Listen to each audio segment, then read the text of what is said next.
how Magnus Carlsen shocked everyone with his best game ever. In this relentless world of chess, if I had to name a jaw-dropping match, it would be the match between the world champion Magnus Carlsen and the incredible Li Chao. In a technologically advanced world where chess has become one of the most widely played games on the internet, what is it that makes a man different from all the other users who have access to the same devices and resources? Or should I ask, what is it that makes Magnus Carlsen stand out in a crowd of millions of chess players? Magnus Carlsen and his extraordinary mind can't be celebrated with mere words. He's a world-class champion with incredible strengths. His flawless calculations, extremely rare mistakes, excellent positional sense, and hunger to trade material for activity are unmatched. And they are what set him apart from a million others. This man has mastered the art of taking small opportunities and transforming them into breakthroughs. Even former world champion Garry Kasparov can't help but admire Magnus's remarkable intellect. Garry once called Magnus a combination of two of the most renowned men in the world of chess. Magnus is a lethal combination of Fischer and Karpov, which is very unusual. To be viewed at the same level as these two incredible men are the highest order of appreciation a chess player can receive. Returning to the jaw-dropping match between Magnus Carlsen and Li Chao, the game was quite entertaining, many would say. At every turn, there seemed to be voices screaming inside the players' heads, as well as the heads of the viewers. The game started with a simple pawn to d4, knight to f6.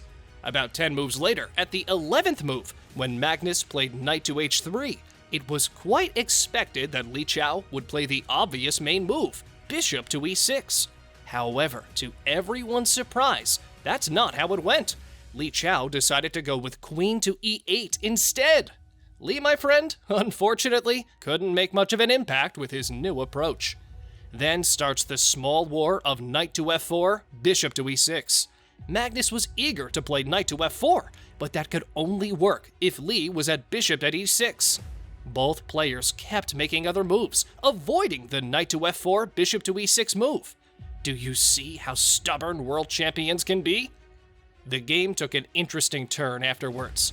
The 13th move, bishop to e2, pawn to c6, proved an unplanned safe play for Magnus. In an interview post the match, Magnus admitted that pawn to c6 turned out to be a great move after all. He was glad to find that the queen on e8 could not move to a4, so the chances of a mate were reduced to 0. After much resistance, the golden moment for Magnus was finally here. Li Chao had no option but to finally end the small war and play bishop to e6. On the 17th move, Carlsen played pawn to h4. It seemed like a good way to go. But Carlsen overlooked some of the consequences of this move. However, Li Chao, who could have played f-column rook to d8 to take advantage of the situation, played bishop captures pawn at a2 instead and missed the chance to take a lead in the game. Li did not realize his mistake until Carlsen's 19th move, knight to g6. Here, if the rook was at f8, this move could not have been possible. This is exactly why Li should have played f-column rook to d8 instead of bishop captures pawn at a2. After that move, things went downhill for Li Chao. Carlsen had the golden opportunity to play a3, a4, which Li was not prepared for. Li was trapped. How does one deal with this? The game keeps getting more and more intense. Li tried to do everything he could, but the game kept slipping away from him until the 36th move, pawn to f4, when Magnus finally gave Li's king checkmate. It was a beautiful game with a lot of unusual moves.